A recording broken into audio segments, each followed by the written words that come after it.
Russia. Moscow. Domodedovo International Airport. July 1st, 2002, 8:10 p.m.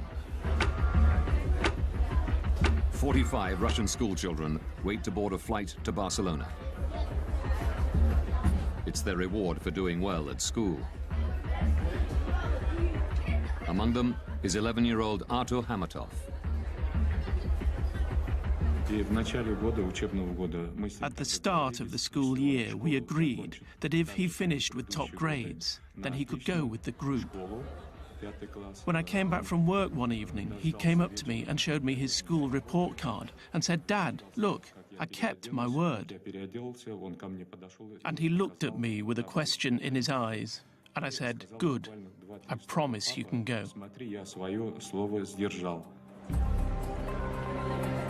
The children are from Ufa in central Russia. They've been delayed in Moscow because they missed their original flight. A replacement has been chartered to take them to Spain. Flight BTC 2937 is now ready for boarding. Also on the flight are Svetlana Kaloyeva and her children, Konstantin and Diana. They're visiting their father, who's been working in Spain for a year and a half.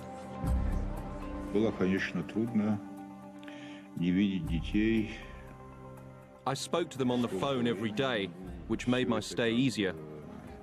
But it was hard not to see my children for such a long time. Svetlana is lucky to get seats on this Bashkirian charter. Delays in getting visas meant other flights were sold out. We were finally going to see each other and we were going to have fun together.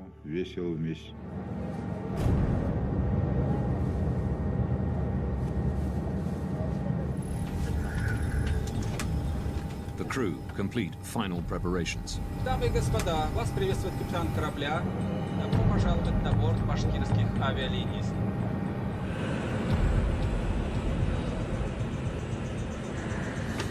8:48 p.m. The Bashkirian Charter Airlines flight BTC 2937 takes off from Moscow's Domodedovo Airport. Distance to Barcelona, 3,000 kilometers. Estimated flight time, 4 hours, 20 minutes. Switzerland.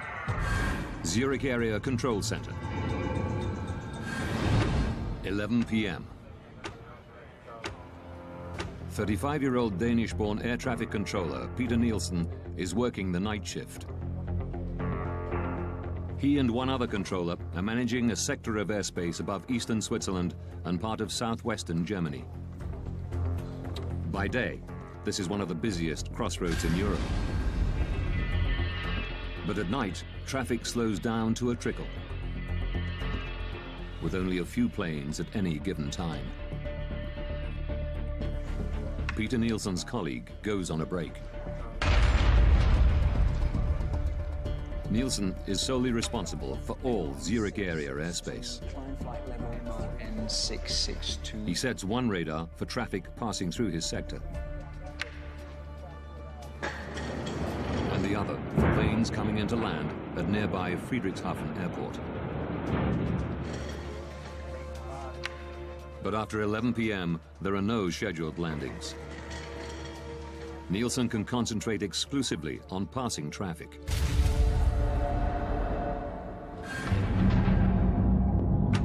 (11:06). Svetlana Kaloyeva and her children, along with the other passengers on the Bashkirian charter, cruise 36,000 feet above Austria.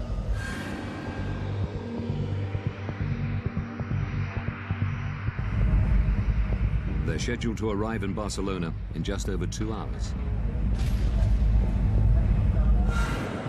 600 kilometers away, a DHL Boeing 757 takes off from Bergamo in Italy. Destination, Brussels. The captain and the co-pilot are the only people on board.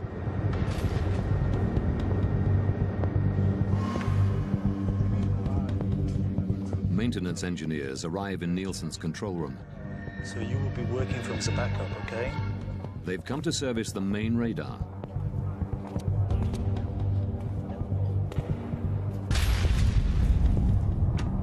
(11:21). The DHL cargo plane, flight DHX 611, enters Nielsen's airspace. The captain requests permission to climb to 36,000 feet. Swiss radar, good evening, DHX 611. DHX 611 identified. Expect a further climb in 4 to 5 minutes. Before allowing them to climb, Nielsen has to regulate traffic. Descent flight level 320. The maintenance engineers now need to work on the telephone system. Work fast, please.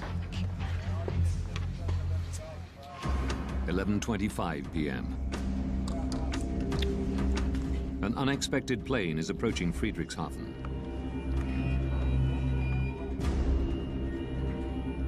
Nielsen has to switch radar stations. A delayed Airbus, flight AEF 1135, is coming in to land.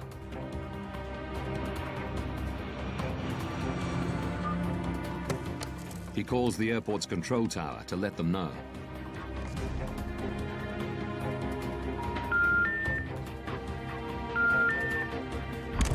He can't get through. But he still has 10 minutes before the Airbus will land. So he moves back to the passing traffic radar. DHX 611. And gives the DHL cargo plane the go-ahead to climb to 36,000 feet. Climb flight level 360.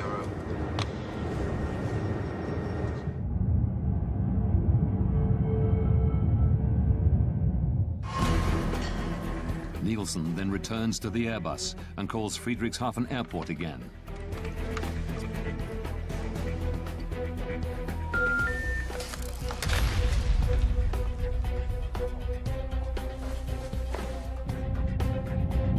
BTC 2937. The Bashkirian charter calls in as it approaches his sector. Station calling, say again? BTC 2937. Level 360. Level... But just as Nielsen acknowledges them, the Airbus contacts him. AEF 1135 is inbound. The final approach fix for ILS runway 24. I expect so. I'll call you back shortly. Nielsen calls Friedrichshafen a third time.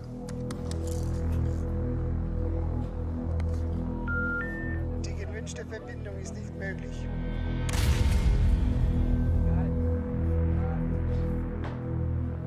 AEF 1135. He radios the Airbus and tells them to contact the airport directly. I lost my phone connection to Friedrichshafen. Could you please call them on your second set? Affirm. The DHL plane is now flying over Switzerland at 36,000 feet.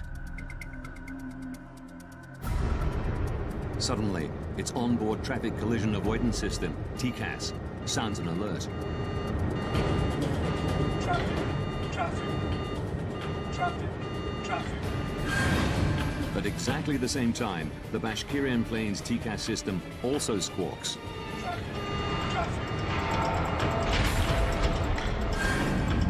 The two planes are now 25 kilometers apart. They're flying at exactly the same altitude to exactly the same spot.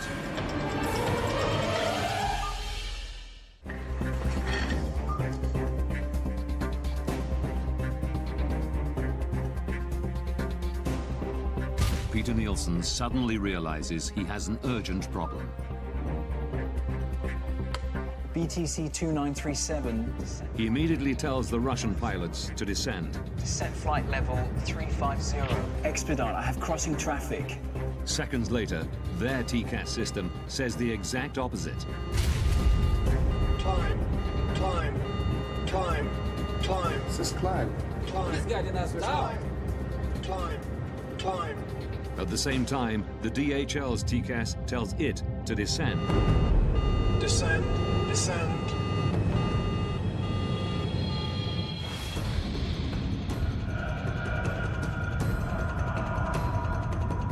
Bashkirian crew don't know which command to follow. Climb. Nielsen repeats his instruction. Expedite, descent level 350, BTC 2937.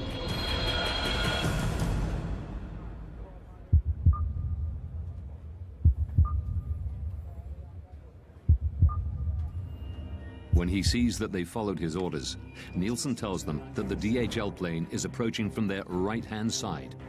We have traffic at your 2 o'clock position, now at 360. He switches back to the Airbus.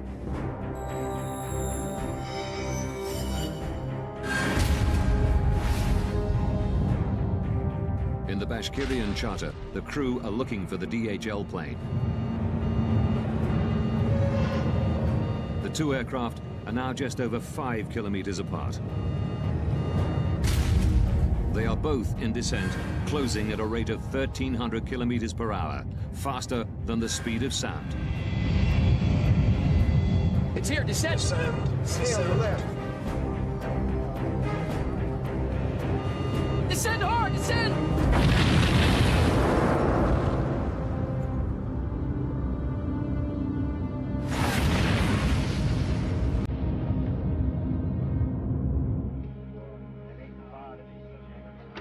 11:35 p.m. AEF 1135. The Airbus crew have finally made contact with Friedrichshafen Airport. Can we go, Friedrichshafen? Nielsen can now hand over the plane. Affirm, bye-bye.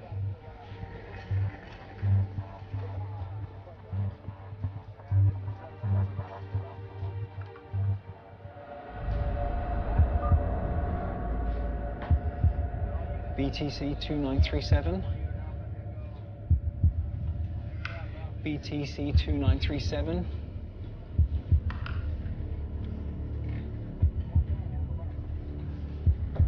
BTC 2937.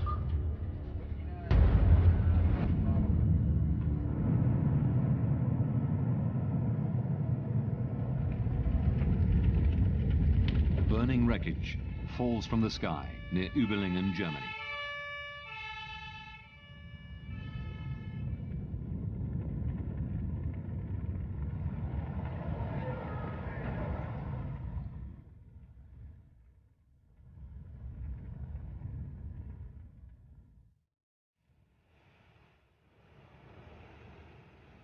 At daybreak, the police launched the biggest operation the area has ever seen. Firefighters have put out the blazing debris. Rescuers must begin the grim task of looking for bodies. The aeroplanes crashed down and all people inside are died.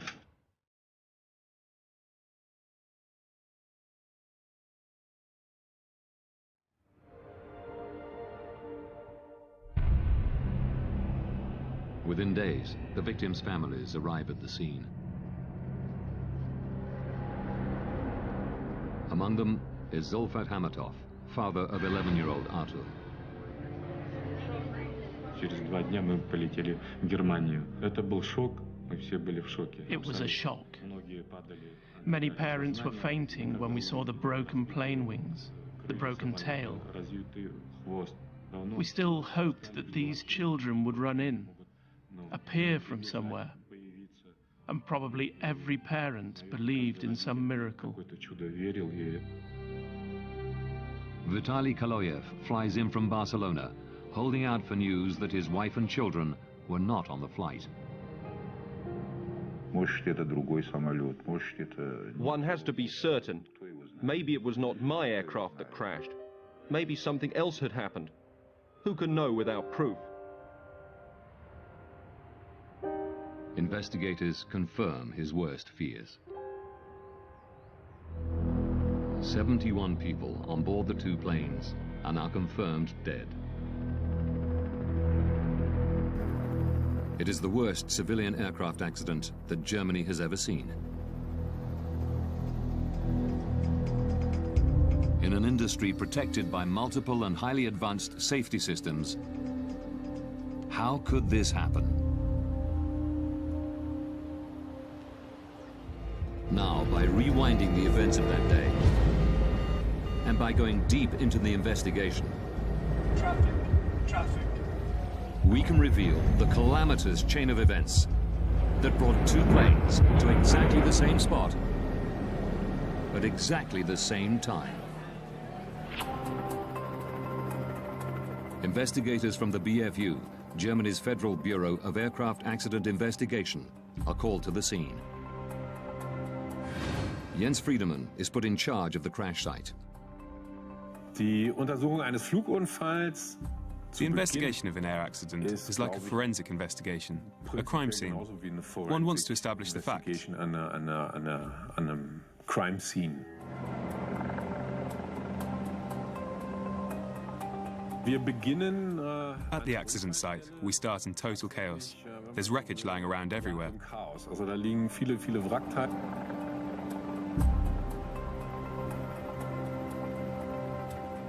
Friedemann can take nothing for granted.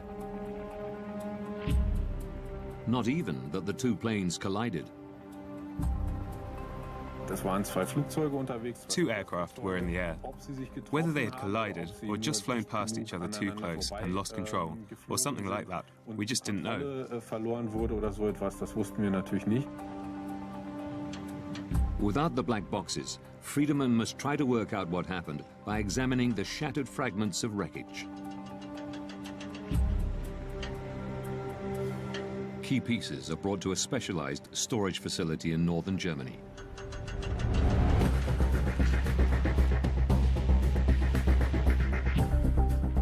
To Friedemann's eye, the mangled metal soon tells a clear story. The Boeing nur an einer Stelle. The Boeing made contact with the Tupolev in one spot. The vertical tail section was broken off. The Tupolev. The Tupolev was damaged around the left wing and on the left-hand side of the fuselage. There was also evidence of a collision on the underside of the right wing. The wreckage reveals that the DHL cargo plane and the Bashkirian charter did collide mid-air. We now know what happened. The question is, why did it happen? How could it happen that they got so close? At the crash site, amidst the fragmented pieces of the two planes, investigators have finally found what they've been looking for: the black boxes from both planes.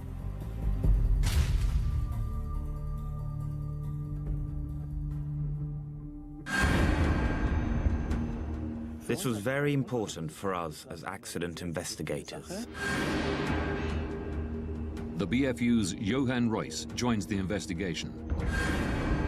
It is his job to analyze the contents of the recorders. The cockpit voice recorders help us understand what happened in the cockpit, how the pilots reach their decisions.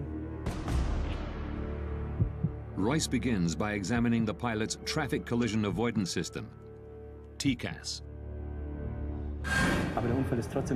Our first question was to establish whether TCAS had worked the way it was intended to, the way it was designed.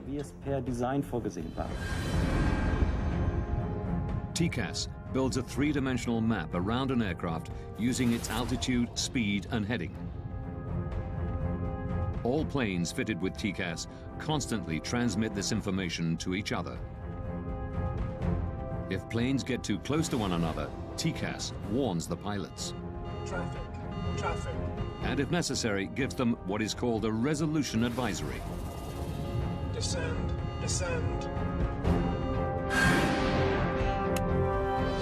Examining the black box, Reuss quickly establishes that the system had worked the way it was supposed to. Traffic. Before the collision, both TCAS systems generated and displayed a resolution advisory. The Russian Tupolev was instructed to climb, and the DHL Boeing to descend. If the aircraft had followed these instructions, there would have been no collision. But while the pilots of the DHL plane obeyed TCAS, descend, descend. The Russian crew did not. Climb, climb.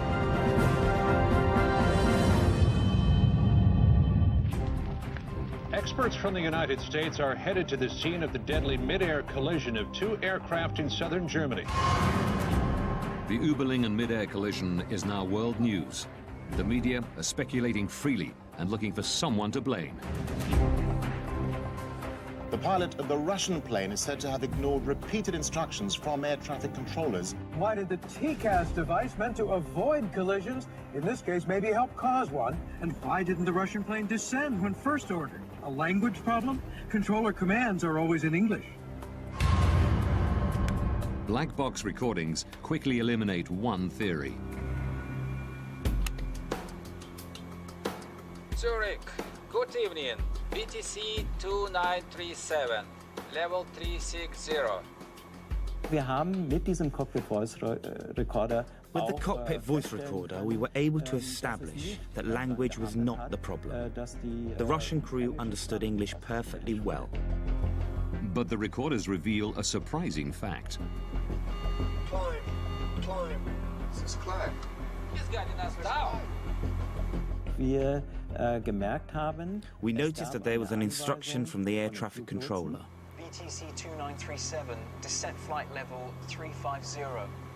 And we found that at the same time, or immediately afterwards, there was also a TCAS advisory. Climb, climb. At almost exactly the same time, the Russian pilots were instructed to do two completely different things. Descent flight level 350, expedite. Now the crew needs to make a very, very fast decision.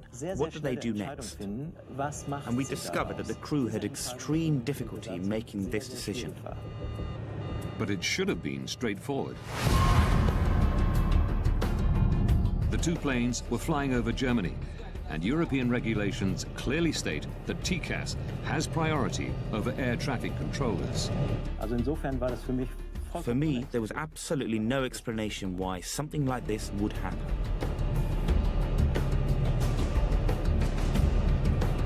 Climb, climb. Why didn't the crew use TCAS the way it could and should be used?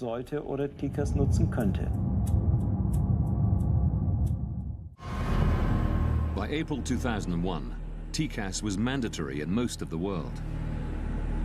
But investigators discover one notable exception: Russia. Could it be that the Russian crew did not know how to use TCAS? Rustam Mustafin is a former Bashkirian pilot.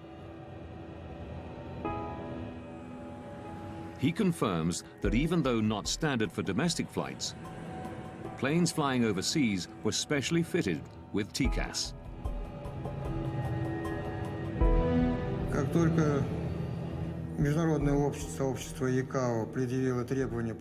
As soon as the TCAS requirement was introduced, the training school of Bashkirian Airlines ensured that our pilots were trained to use the system. Mustafin regularly flew with the pilots of flight BTC 2937. By the time of the disaster, we had acquired extensive experience using it. The crew knew how TCAS worked, but ignored its instructions. The Tupolev's flight manual, the pilot's operational Bible, reveals why.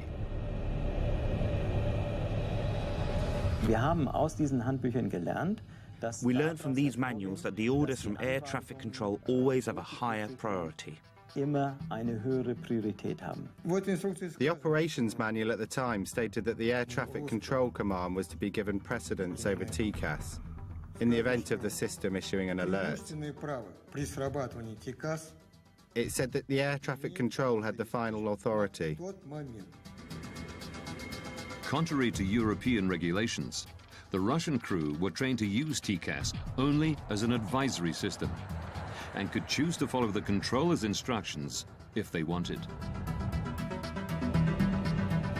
They were following TCAS regulations, but Russian style. I would have done exactly what these guys did. I would have carried out the air traffic control command. Suddenly, we were able to understand why the crew acted the way they did. Investigators have discovered why both planes were in descent. While the DHL crew had followed TCAS, the Russian pilots obeyed air traffic control. But this doesn't answer a more basic question. TCAS is meant as a system of last resort. The planes shouldn't be close enough even to trigger it in the first place. Investigators have turned their attention to the air traffic control room. A controller must advise pilots to change altitude at least 2 minutes before a potential conflict. But Peter Nielsen didn't tell the Russian crew to descend until just 43 seconds before collision. BTC 2937, descent. Warum ist die Anweisung für die Why did the air Staffelung traffic durch die controller Flugsicherung, issue the separation order so late? gekommen? So spät, So dass late that the danger of an accident actually die Gefahr existed. eines Unfalls tatsächlich gegeben war. Through shift logs and interviews, investigators learned that Nielsen was the only air traffic controller on duty on the night of July the 1st. Official Skyguide policy is to have a minimum of 2 air traffic controllers on duty at any given time. Investigators learn that it had become standard procedure at Skyguide for one controller to go on an extended break during the night shift. Tom Larson was a close friend of Nielsen's, working alongside him for many years. The way that Peter was doing night shift, we did that all the time. There would only be one controller because there was very little traffic. Between 11 p.m. and 6 a.m., there are no scheduled landings at any of the airports in the area. But then, at about 11:25 on July the 1st, 2002, Nielsen is presented with an unexpected landing. There was an approach into Friedrichshafen Airport, which he had to coordinate. It's very unusual that one aircraft comes at that time for Friedrichshafen. I guess that the controller was a little surprised about that. Regulations state that Nielsen must contact the airport control tower before bringing the delayed plane in for landing. This should be routine. One push of a button and the phone connects directly to the Friedrichshafen tower. But records show that Nielsen can't get through. Investigators learned that because of maintenance work, Nielsen's phone system was in backup mode. Even then, the controller should be able to make a call at the push of a button. But a technical examination of the phones reveals a terrible problem.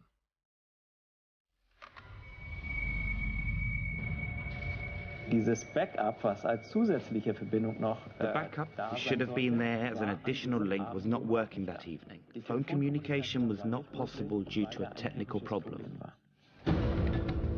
Nielsen tries repeatedly to call Friedrichshafen. A routine task is suddenly taking up most of his time. Die gewünschte Verbindung ist nicht möglich.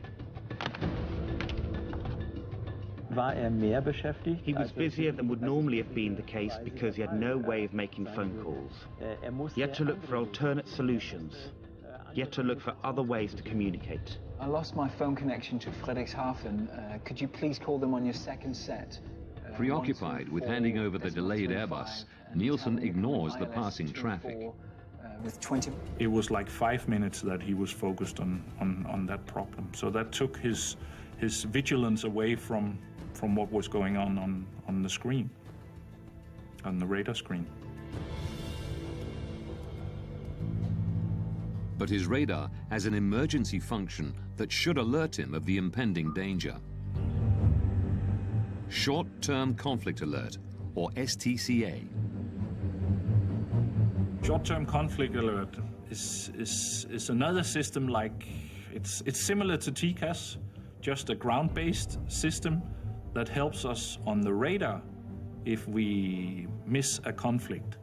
If we don't see it in time, it will give us an alarm. 2 minutes prior to a potential collision, an STCA alert should flash on both of Peter Nielsen's radar screens, along with an audio warning. This is exactly what happens 180 kilometers away in Karlsruhe, Germany. Die Flugsicherung in Karlsruhe auf ihrem Air traffic control in Karlsruhe had detected on their radar screen that 2 aircraft were getting closer than they should have been. Als es eigentlich sein sollte. Records reveal that the controller in Karlsruhe tries to call Nielsen to warn him. But Zurich's faulty backup phone system means he can't get through. Aviation rules say he isn't allowed to contact planes not in his sector unless the controller in charge has lost consciousness or has left his post. The Karlsruhe ATC decides to stick to protocol and tries calling Nielsen 11 times in total, but he never gets through. BTC 2937. Records show that Nielsen's visual STCA did not go off. Royce learns that Zurich's radar was also under maintenance, meaning it too was in backup mode.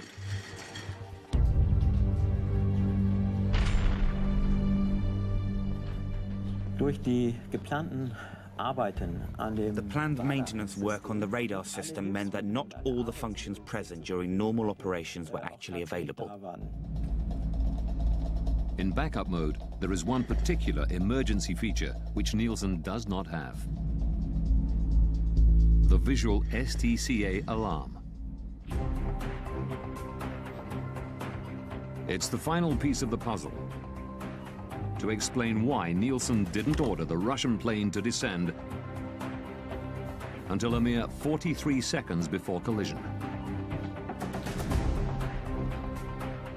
Die Untersuchung hat für uns gezeigt, dass The investigation showed us that a series of unlucky events all came together for air traffic control. zusammengekommen sind. Had Nielsen heard the STCA alarm before the plane's onboard TCAS systems kicked into action, there would have been no conflict, and the accident would have been avoided.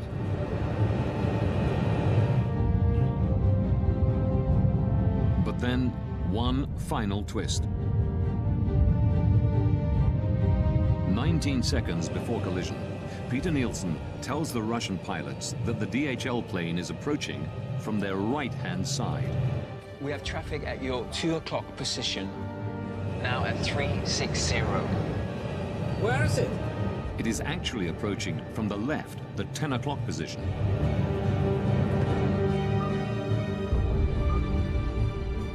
The only explanation investigators can find for this mistake is stress. It's uncertain if the Russian pilots would have had time to pull up and avoid collision, even if they had spotted the DHL plane earlier. But the records show that in the final seconds, they tried.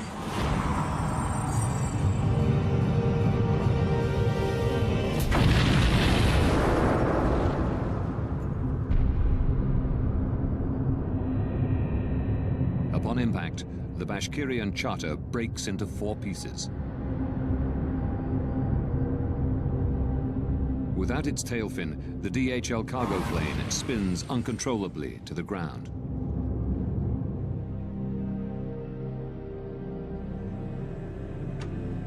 February 21st, 2004. As investigators write up their final report, Vitaly Kaloyev flies to Zurich. He's become obsessed with finding somebody to blame for the death of his wife and children. I wanted to hear them say, we are responsible, but forgive us if possible. They killed so many children and nothing had happened. No apologies, no expressions of sorrow, nothing. Nielsen still worked at Skyguide, but was moving into areas of safety analysis. Kaloyev found where he lived. I went to see the controller. I knew he had been on duty that night. All this had to be brought to an end. Everything had to be closed. I didn't want to wait any longer and decided to finish this myself. Nielsen came out. He was taller than me. I showed him the photos of my children lying in their coffins. He pushed my hand away. Then he got what he deserved.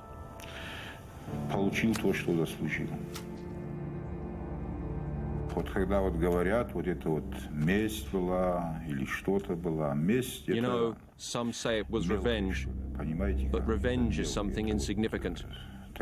One is avenging when one has been deeply insulted, but this was not revenge. This was punishment. Это не месть была, это, скорее всего, кара была.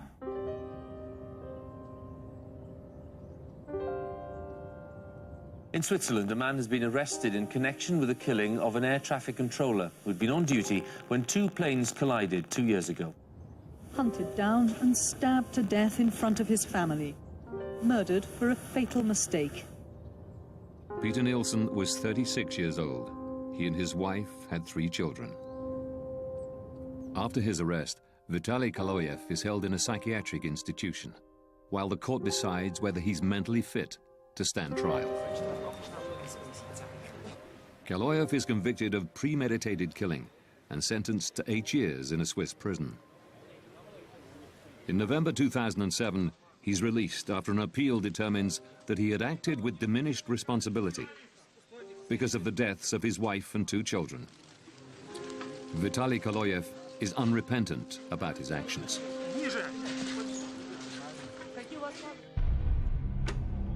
In May 2004, after almost 2 years of painstaking work, the German investigative team publish their final report. It's now possible to rewind the events of that fatal day, following the evidence uncovered during the investigation.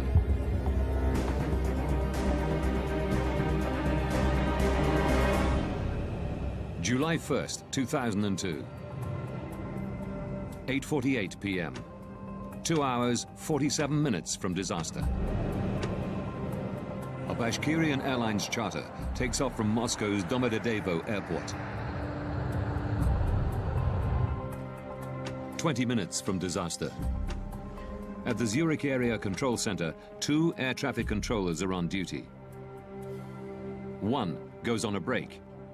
Peter Nielsen is now working alone. 12 minutes, 33 seconds from disaster.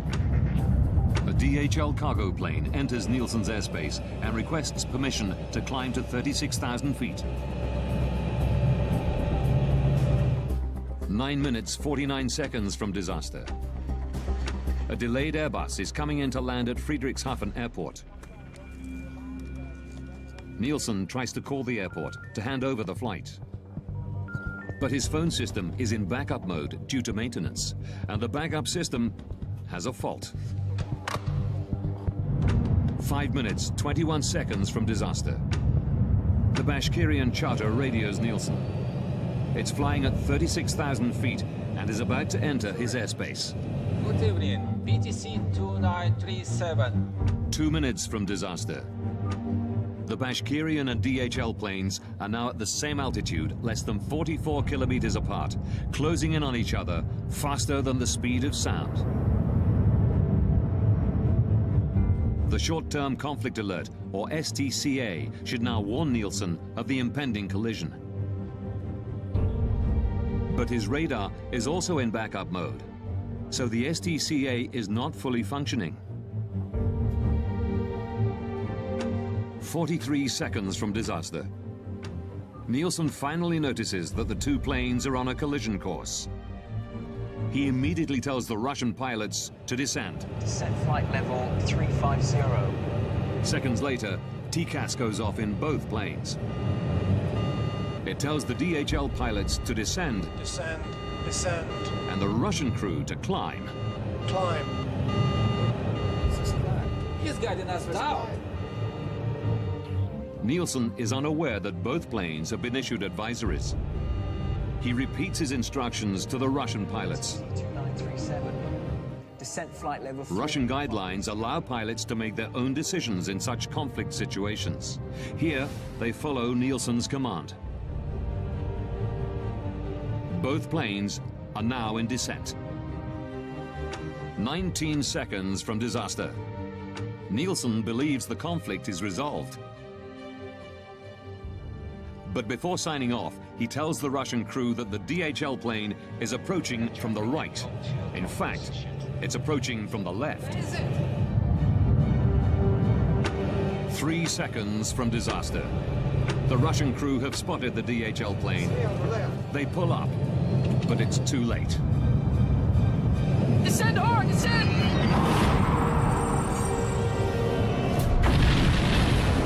At 11:35 p.m., the planes collide 35,000 feet above the city of Überlingen, Germany.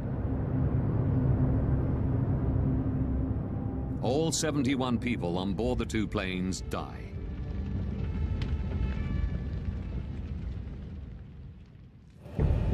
The German investigative report concluded that Peter Nielsen and the Russian pilots had made serious mistakes.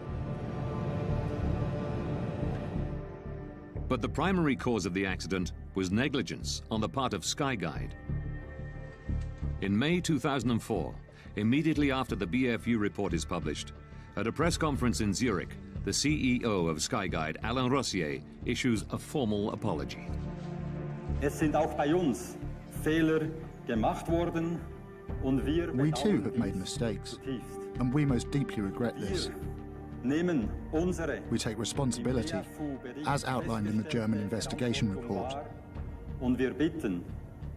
And we ask the families of the victims for forgiveness.